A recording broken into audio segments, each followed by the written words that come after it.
Et si je vous disais que ce n'est pas la cigarette, ni le cholestérol, ni même l'âge qui détruit le plus de cœurs après 60 ans, mais un simple geste que vous faites tous les soirs sans le savoir? Je suis médecin, et bien que je sois aujourd'hui à la retraite, loin du tumulte des salles d'opération, je n'ai jamais vraiment cessé de soigner. J'écoute encore, j'observe.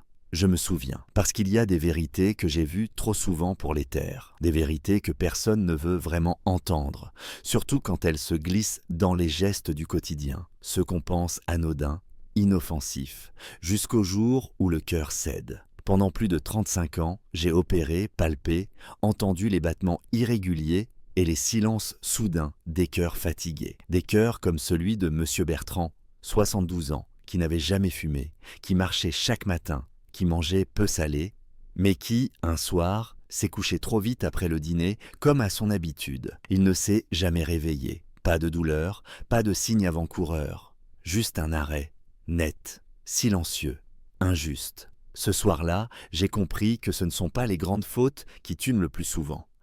Ce sont les petites, les habitudes du soir, celles qu'on répète sans y penser. Parce qu'après le dîner, on croit tous que la journée est finie, que le corps peut se reposer. On éteint la lumière, on allume la télé, on s'autorise un petit verre, un dessert, on se dit « je l'ai bien mérité ». Et on ne voit pas que, pendant ce temps-là, le cœur, lui, ne se repose pas. Il lutte, il encaisse, il s'use, lentement, sans faire de bruit. Mais laissez-moi vous dire ce que personne ne vous a dit. Après 60 ans, en se 60 ans, le cœur devient un organe de précision.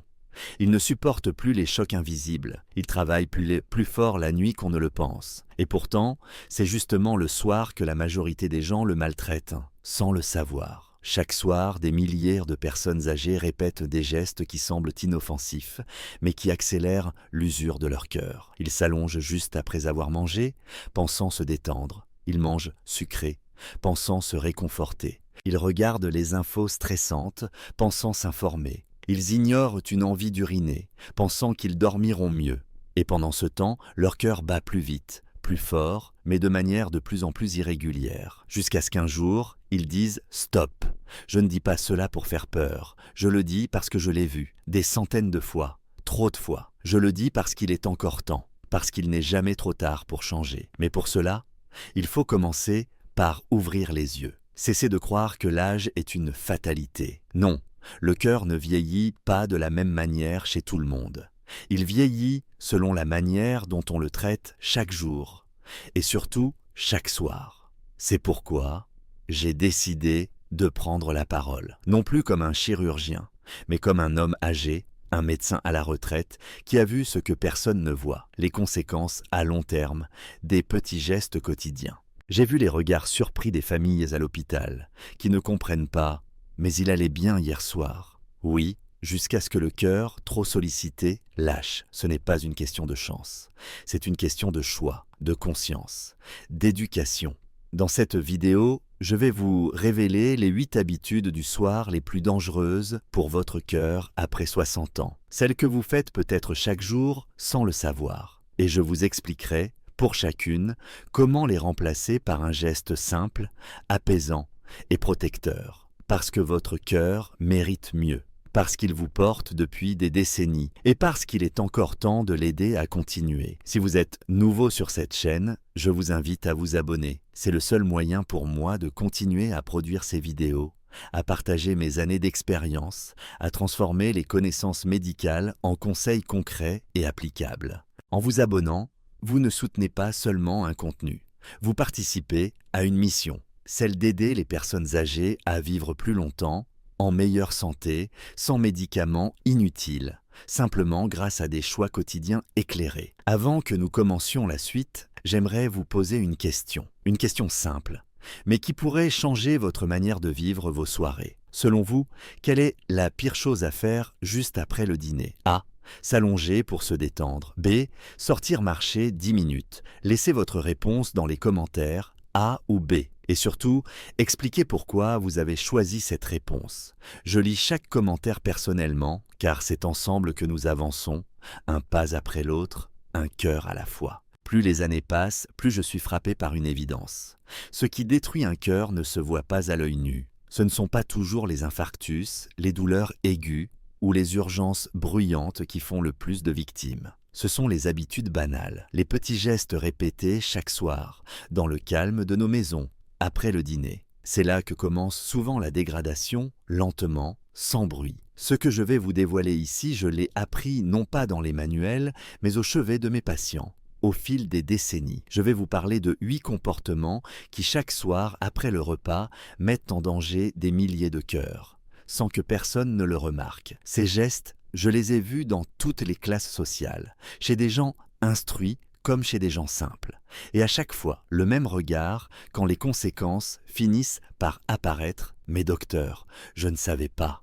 La première habitude, la plus courante, est de s'allonger juste après le dîner. Je comprends, le corps est fatigué, la digestion commence, et le canapé ou le lit semble vous appeler. Mais ce geste, aussi naturel soit-il, va à l'encontre de ce que votre cœur et votre système digestif réclament à ce moment précis.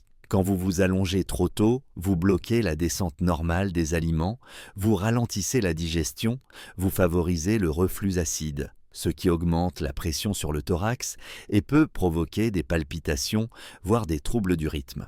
J'ai connu des patients âgés hospitalisés pour ce qu'on croyait être une crise cardiaque et qui, en réalité, souffraient d'un reflux sévère dû à ce simple réflexe de s'allonger après le repas. La deuxième habitude, celle du sucre, est redoutable car elle se présente sous le masque du plaisir. Une glace, une part de gâteau, un yaourt aromatisé, ce sont des gestes de réconfort, souvent liés à des souvenirs d'enfance ou à des rituels familiaux. Mais à plus de 60 ans, votre métabolisme ne fonctionne plus comme à 30. Le sucre absorbé le soir n'est pas brûlé. Il est stocké sous forme de graisse autour du foie, du pancréas et surtout du cœur. Et ce gras-là, le tissu péricardique, n'est pas innocent. Il modifie l'élasticité cardiaque, favorise l'inflammation chronique et à terme augmente le risque d'insuffisance cardiaque. Le pire, c'est que ce sucre perturbe aussi le sommeil. En augmentant l'insuline, il crée des micro-hypoglycémies pendant la nuit, ce qui réveille le système nerveux sympathique. Résultat, votre cœur bat plus vite alors qu'il devrait se reposer. La troisième habitude, plus insidieuse encore, c'est celle de se confronter chaque soir à l'actualité.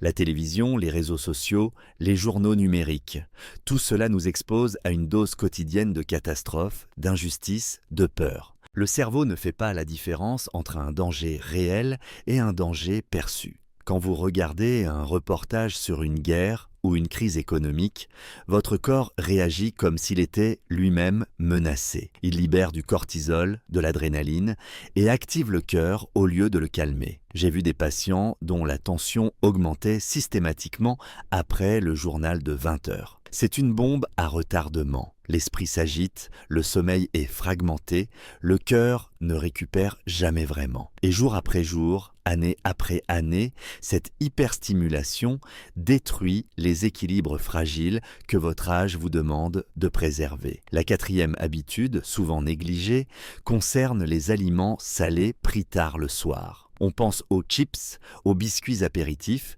mais aussi aux fromages affinés ou aux plats préparés. Le sel, à forte dose, retient l'eau. Il augmente le volume sanguin, ce qui force le cœur à pomper davantage. Cela peut entraîner des œdèmes, une hypertension nocturne, voire un essoufflement au réveil. Le pire, c'est que beaucoup de seniors ne se rendent pas compte de leur consommation réelle de sel. Même une poignée de crackers peut contenir l'équivalent d'une demi-cuillère à café de sel. Ce sont des gestes minuscules, mais leurs conséquences sont immenses. Ensuite vient l'alcool, ce compagnon discret des soirées. Un verre de vin rouge pour digérer, une goutte de liqueur pour se détendre, je ne juge pas, mais je constate. L'alcool, surtout le soir, est un faux ami. Il accélère le rythme cardiaque, perturbe la respiration et provoque une activation paradoxale du système nerveux. Là où vous pensez relaxer votre corps, vous le mettez en état de stress métabolique. À long terme, cela favorise la fibrillation auriculaire, une arythmie courante mais dangereuse, responsable de nombreux AVC. Et chez les seniors, l'alcool est métabolisé plus lentement. Ses effets durent plus longtemps, souvent jusqu'au petit matin. La sixième habitude concerne la douche chaude prise trop tôt après le repas. Peu de gens savent que l'eau chaude dilate les vaisseaux et modifie brutalement la distribution du sang. Si, à ce moment-là, votre système digestif est en pleine activité, cette redistribution du flux sanguin crée une concurrence entre la peau et l'estomac. Résultat, hypotension, vertige et dans certains cas, perte de connaissance. J'ai vu des chutes graves survenir dans des salles de bain parfaitement propres, simplement parce que la douche a été prise trop tôt après le dîner. La 7e habitude est celle du sommeil mal préparé.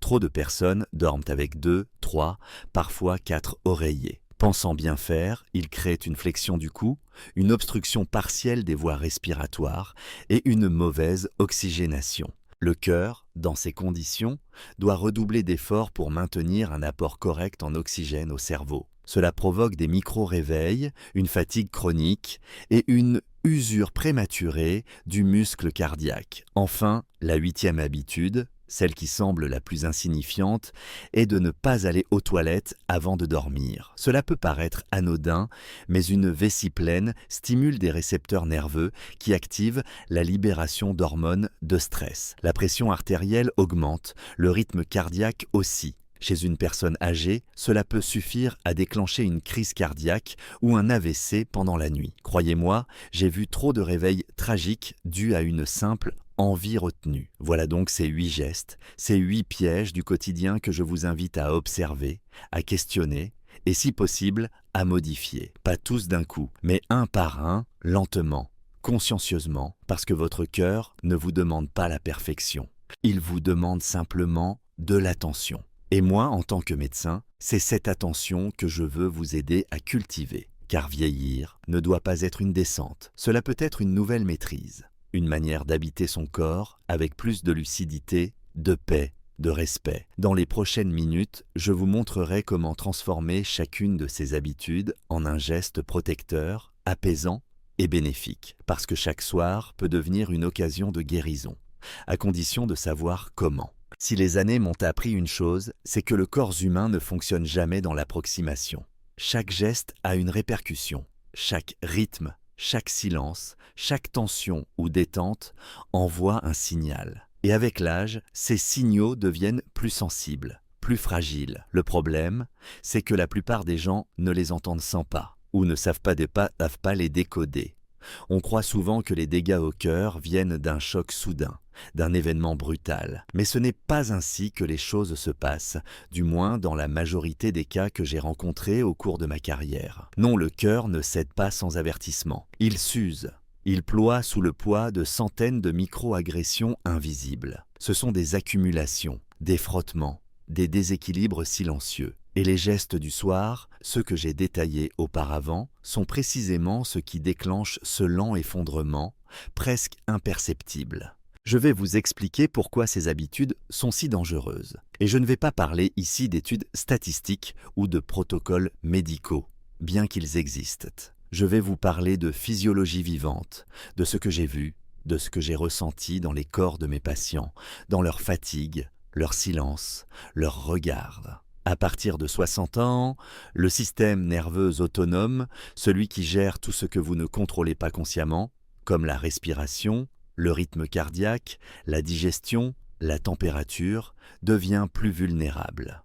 Il répond plus fort au stress, plus lentement à la détente. L'équilibre entre le système sympathique, l'alerte, l'action, et le parasympathique, le repos, la régénération, se dérègle. Ce déséquilibre, imperceptible au début, devient la porte ouverte à des dérèglements systémiques. Prenez par exemple une personne qui s'expose chaque soir à un excès de sucre ou à un stress mental par la télévision, des discussions anxiogènes ou simplement l'anxiété silencieuse du vieillissement. Le corps libère alors du cortisol, cette hormone du stress qui est censée nous aider à survivre. Mais libérée à répétition, elle devient toxique. Elle favorise l'hypertension, le stockage des graisses, l'insulinorésistance. Elle empêche le sommeil profond nécessaire à la réparation cardiaque. Et surtout, elle empêche le cœur de ralentir. Et ce ralentissement nocturne est vital, car oui, le cœur est un organe qui doit se reposer. La nuit est son seul moment de récupération réelle. Si le rythme reste élevé pendant le sommeil, à cause de mauvaises habitudes, d'un environnement trop stimulant ou d'un métabolisme déréglé, alors le cœur fonctionne en sur-régime, sans jamais vraiment relâcher la pression. C'est comme un moteur qui tourne toute la nuit au lieu de se couper. Et au fil du temps, ce moteur s'use plus vite, chauffe plus, consomme davantage, fatigue toutes les autres pièces du véhicule.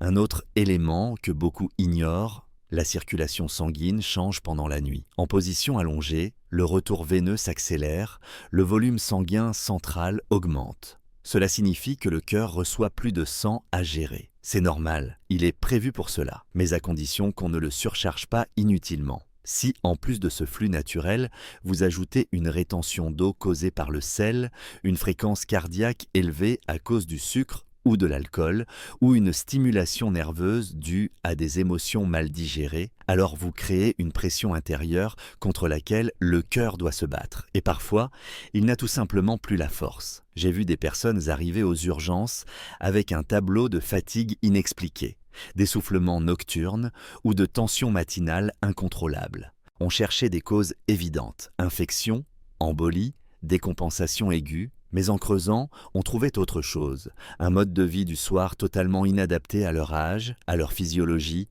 à leur cœur fatigué, une accumulation d'années de petits gestes mal calibrés. Il faut aussi parler du lien entre sommeil et cœur. Ce que peu de gens savent, c'est que le cœur suit un cycle pendant la nuit. Il ralentit au début, se stabilise et atteint un point de récupération maximale entre 2 heures et 4 heures du matin. C'est là qu'il se répare. Mais pour que ce processus ait lieu, il faut un sommeil stable, profond, sans interruption fréquente. Or, toutes les mauvaises habitudes du soir, les repas lourds, l'alcool, le manque d'activité physique après dîner, l'exposition à la lumière bleue, les oreillers mal adaptés, l'envie d'uriner ignorée, perturbent ce sommeil. Elles créent des micro-réveils, des troubles respiratoires, une oxygénation instable.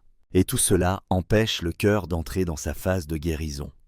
J'insiste là-dessus car c'est peut-être le point le plus crucial. Le cœur, comme tous les muscles, a besoin de phases de repos pour maintenir sa puissance. Sans repos profond, il battra de plus en plus pour de moins en moins de résultats. C'est ainsi que naissent les insuffisances cardiaques. Non pas dans les grands traumatismes, mais dans l'érosion lente du repos. Enfin, il faut comprendre que les effets de ces mauvaises habitudes ne se manifestent pas immédiatement. C'est pour cela qu'elles sont si dangereuses. Si chaque verre de vin le soir entraînait une douleur thoracique, les gens arrêteraient. Mais non, ce sont des effets progressifs. Insidieux, le cœur ne crie pas tout de suite. Il encaisse, jusqu'au jour où il ne peut plus. Alors, que faire ? La première étape, c'est la conscience. Ce que vous avez fait hier ne peut pas être changé. Mais ce que vous faites ce soir, si. Vous avez le pouvoir de modifier le scénario. Non pas pour redevenir ce que vous étiez à 40 ans, cela serait illusoire, mais pour offrir à votre cœur les meilleures conditions possibles pour continuer à vous porter dignement, puissamment, sereinement. Je ne vous demande pas la perfection. Je vous propose l'équilibre, la lucidité et surtout le respect de ce que votre corps vous murmure depuis si longtemps. Car derrière chaque petit symptôme, chaque gêne passagère, chaque fatigue inexpliquée, il y a parfois un appel du cœur. Il suffit de savoir l'écouter. Aujourd'hui, plus que jamais, je veux parler non pas comme un ancien chirurgien, mais comme un homme de 74 ans qui a vu, vécu, et compris à quel point les petits gestes quotidiens peuvent être soit des poisons lents, soit des remèdes silencieux. Ce que je m'apprête à partager avec vous n'est pas un programme de santé, ce n'est pas une liste de règles, c'est une invitation à vous réconcilier avec votre corps, chaque soir, à l'heure où tout semble se calmer, mais où tout, en réalité, se joue. Si vous avez plus de 60 ans, sensei, ce que vous faites après le dîner peut décider de la qualité de votre sommeil, de la solidité de votre cœur et de votre capacité à vivre chaque lendemain avec énergie ou fatigue. Et la beauté de cela, c'est qu'il ne s'agit pas de grands changements, il ne s'agit pas de sacrifices, il s'agit de choix simples, accessibles, profondément humains. Il s'agit de remettre de la conscience dans ce moment souvent négligé, la soirée. Depuis ma retraite, j'ai observé un fait frappant chez les personnes âgées qui vont bien. Ce sont celles qui ont su créer des rituels du soir doux, cohérents, respectueux de leur rythme biologique. Elles ne se couchent pas immédiatement après le repas. Elles me prennent le temps de marcher quelques minutes, même dans leur salon. Ce petit mouvement, modeste en apparence, change tout. Il stimule la digestion, régule la glycémie, soulage le cœur de son fardeau digestif. 10 minutes de marche lente, le dos droit, les mains croisées derrière le dos, c'est un acte de soin que vous vous offrez à vous-même. Et chaque soir, il devient une pierre de plus dans le mur de votre longévité. Ces personnes évitent aussi les stimulations fortes. Elles ne s'enferment pas dans des flux d'informations anxiogènes. Elles choisissent le calme, un livre posé sur une table, un peu de musique douce, une photo à contempler. Elles savent que l'esprit, le soir, peut être un allié du cœur ou un saboteur. En ralentissant volontairement, elles donnent à leur système nerveux la permission de basculer vers le repos profond. Et c'est là que le cœur commence à se réparer. Beaucoup de ces personnes ont aussi adopté un petit rituel alimentaire. Pas un régime, pas des interdits, juste un discernement. Elles ont remplacé le sucre du soir par une infusion tiède. Une camomille, une verveine, parfois un peu de citron avec du gingembre. Ces gestes-là ont plus d'effet que 1000 pilules, parce qu'ils reposent sur une écoute fine du corps, sur une attention sincère. Et cela change tout. Je me souviens de Madame Claire, une ancienne patiente, 69 ans, ancienne institutrice. Elle souffrait d'une tension instable depuis des années. Elle refusait les médicaments trop lourds et cherchait une solution naturelle. Je lui ai conseillé de créer une routine du cœur le soir. Elle m'a écouté. Elle a cessé de manger sucré après 20 heures. Elle a remplacé son apéritif par une tisane. Elle a installé un éclairage plus doux dans sa maison. Et surtout, elle a appris à respirer 5 minutes par soir en conscience. 2 mois plus tard, sa tension s'était stabilisée. Pas à cause d'un miracle, mais parce que son corps, enfin, pouvait souffler. Voilà ce que je veux vous transmettre. Ce pouvoir qui vous appartient. Vous n'avez pas besoin d'un appareil sophistiqué, ni d'un abonnement à la salle de sport. Ce qu'il vous faut, c'est un rendez-vous avec vous-même, chaque soir. Une dizaine de minutes pour marcher, une autre pour boire doucement, et quelques secondes, juste avant d'éteindre la lumière, pour remercier votre cœur d'avoir battu toute la journée. Et si vous ressentez encore de la tension, si vous sentez que votre esprit s'agite trop le soir, je vous recommande un exercice très simple. Asseyez-vous sur une chaise, les 2 pieds à plat, le dos droit. Inspirez profondément par le nez pendant 4 secondes. Retenez l'air 2 secondes. Puis expirez lentement par la bouche pendant 6 à 8 secondes. Faites cela 5 fois. Ce simple geste active le nerf vague, apaiise le rythme cardiaque et prépare le corps à un sommeil profond. Je sais que certains d'entre vous vivent seuls, d'autres ont des douleurs, des souvenirs difficiles ou une fatigue persistante. Mais je vous assure que quels que soient vos contextes, ces petits gestes du soir sont à votre portée. Ils ne demandent ni force physique, ni argent, ni connaissances particulières. Ils demandent juste une décision, celle de ne plus vivre vos soirées en pilote automatique, car c'est là que tout commence. Ou que tout se défait. Je pourrais vous donner 100 conseils, mais s'il ne devait en rester qu'un seul, ce serait celui-ci. Traitez vos soirées comme on traite un enfant fragile, avec douceur, patience, régularité.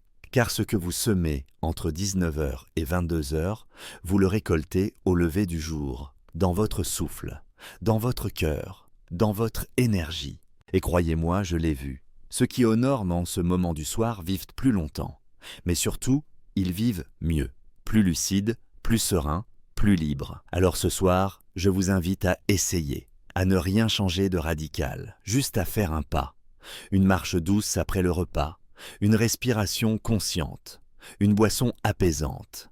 C'est tout, mais c'est énorme, car ce n'est pas la complexité qui sauve le cœur, c'est la constance. Après toutes ces années, à écouter des cœurs battre, à les ouvrir parfois de mes propres mains, je suis arrivé à une certitude simple. Le savoir ne suffit pas. Il faut l'appliquer, le transformer en geste, en choix, en routine. Mais je sais aussi combien cela peut être difficile, surtout lorsqu'on vieillit, lorsqu'on est seul ou lorsque les habitudes ont été ancrées pendant des décennies. Beaucoup de mes anciens patients me disent « Docteur, je comprends ce que vous dites, mais je ne sais pas par où commencer. J'oublie. Je me perds. Je n'ai plus l'énergie de réfléchir à ce qu'il faudrait changer chaque soir. Et je les comprends, vraiment, car à partir d'un certain âge, ce n'est pas tant la volonté qui manque, c'est la clarté. Ce dont nous avons besoin, ce n'est pas de plus d'informations, mais de moins de confusion. C'est pour cette raison que j'ai voulu accompagner mes patients au-delà de la consultation. J'ai voulu leur laisser un outil, quelque chose de simple, de bienveillant, de structuré. Un compagnon de route pour les soirées, un guide discret mais présent, qui leur rappelle, chaque soir, comment protéger leur cœur avec douceur. Cet outil existe. Il s'appelle Suivi Santé Senior. Ce n'est pas une application de plus, ce n'est pas un gadget.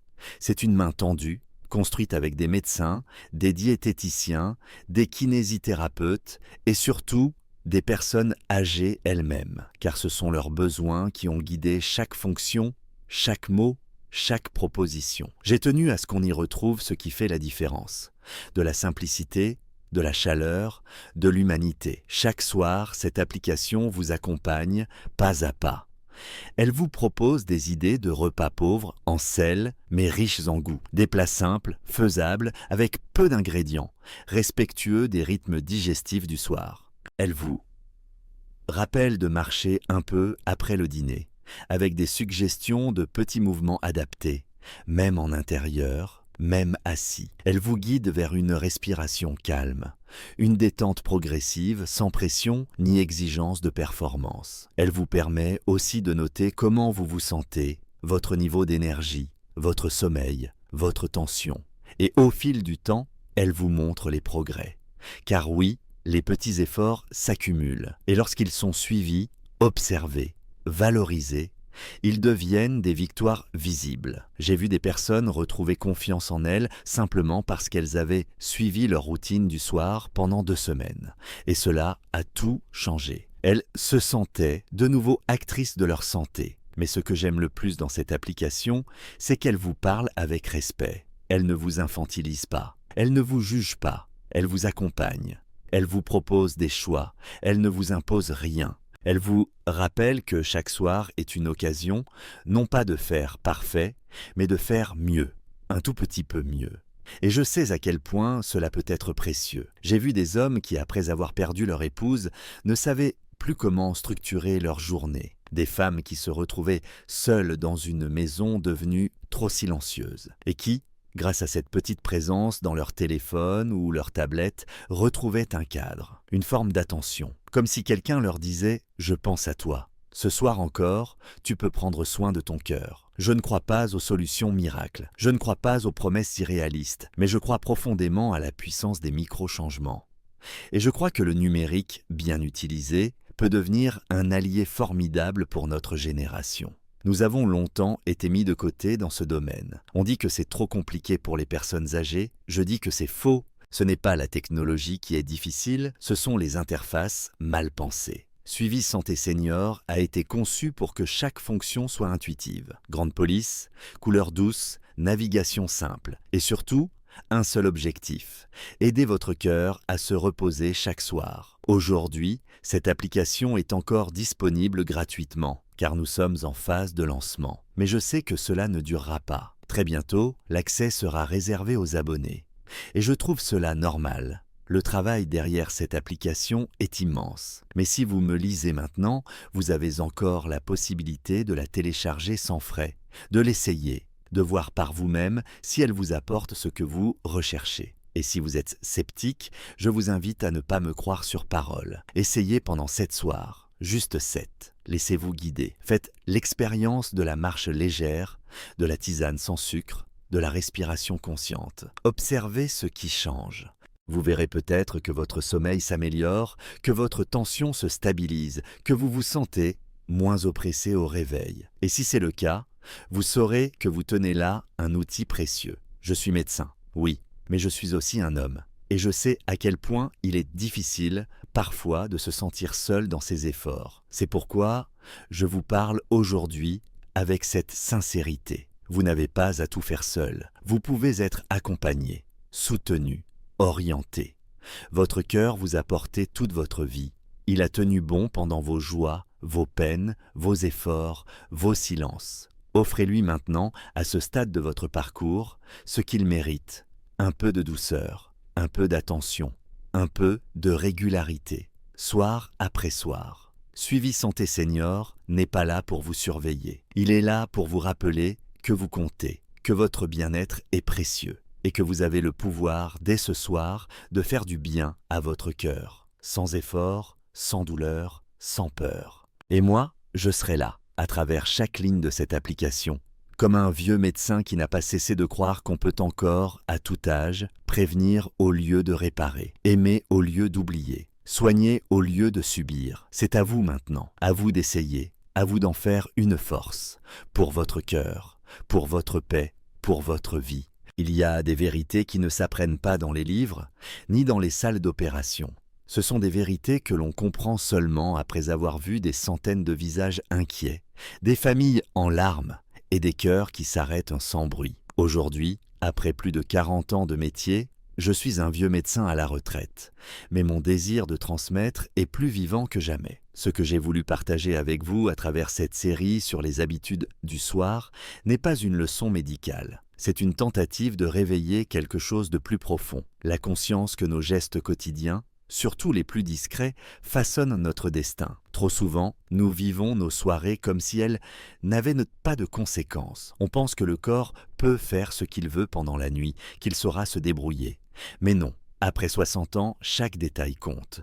Le cœur, les artères, le système nerveux, tout devient plus fragile, plus réactif. Ce n'est pas une fatalité, c'est une donnée. Et la bonne nouvelle, c'est que cette fragilité peut être honorée. Elle peut devenir une sagesse, à condition de ralentir, d'écouter et d'agir. Ce que je vous ai présenté, ce sont 8 habitudes du soir à éviter. Non pas pour vous faire peur, mais pour vous redonner un pouvoir. Trop de gens attendent qu'un problème apparaisse pour s'occuper de leur cœur. Mais le cœur, lui, préfère la prévention. Il préfère le calme d'une soirée douce, le silence d'un esprit apaisé, la légèreté d'un repas équilibré et la tendresse d'un moment d'introspection. Je ne vous demande pas de tout changer du jour au lendemain, mais ce que je vous demande, avec tout le respect qu'un médecin peut avoir pour ceux qui l'accompagnent, c'est de prendre au sérieux ce moment du soir, d'en faire un sanctuaire, une pause dans la journée, un rituel qui soigne. Le plus beau, c'est que ce changement ne demande ni argent, ni force physique, ni diplôme. Il demande simplement une décision, une volonté d'aimer son cœur, non pas par peur de la maladie, mais par gratitude pour tout ce qu'il vous a permis de vivre jusqu'à présent. Il a battu quand vous étiez amoureux. Il a tenu quand vous étiez triste. Il a résisté dans les épreuves. Il mérite que vous lui donniez, chaque soir, les conditions de se réparer. La leçon la plus profonde que je retire de cette expérience, c'est que la santé ne se construit pas dans les moments spectaculaires. Elle se tisse dans l'ombre, dans les soirs silencieux, dans les gestes que personne ne voit. Boire une tisane au lieu d'un verre d'alcool, marcher 5 minutes au lieu de s'allonger tout de suite, respirer calmement au lieu de s'inquiéter. Ce sont des détails, oui, mais ce sont eux qui font la différence entre un cœur qui flanche et un cœur qui dure. Et maintenant, à vous, vous avez reçu l'information, vous avez écouté mon témoignage. Que choisirez-vous de faire ce soir ? Allez-vous répéter ce que vous faisiez hier ou allez-vous tenter un nouveau chemin, plus doux, plus conscient ? Question du jour, quelle est, selon vous, l'habitude du soir la plus difficile à changer ? A. Manger un dessert sucré. B. Regardez les infos avant de dormir. Partagez votre réponse dans les commentaires ci-dessous. Je lis chaque message avec attention, car vos expériences nourrissent cette communauté de bienveillance et d'échange. Et si vous avez trouvé de la valeur dans ces conseils, je vous invite chaleureusement à vous abonner à cette chaîne. Cela m'aide à continuer à produire ces vidéos malgré l'âge, la fatigue et les moyens limités. Et pour ceux qui souhaitent aller plus loin, vous pouvez également faire un petit don, même symbolique, pour soutenir ce projet. Ce n'est pas une obligation, bien sûr, mais c'est un geste qui donne du sens, qui dit « je crois en ce partage ». Je suis un vieux médecin, je n'ai plus besoin de reconnaissance ni de gloire, mais je sens au fond de moi que tant que j'ai un peu de souffle, je dois continuer à transmettre ce que la vie m'a appris, pour vous, pour vos proches, pour que d'autres cœurs puissent battre longtemps en paix. Merci d'être là.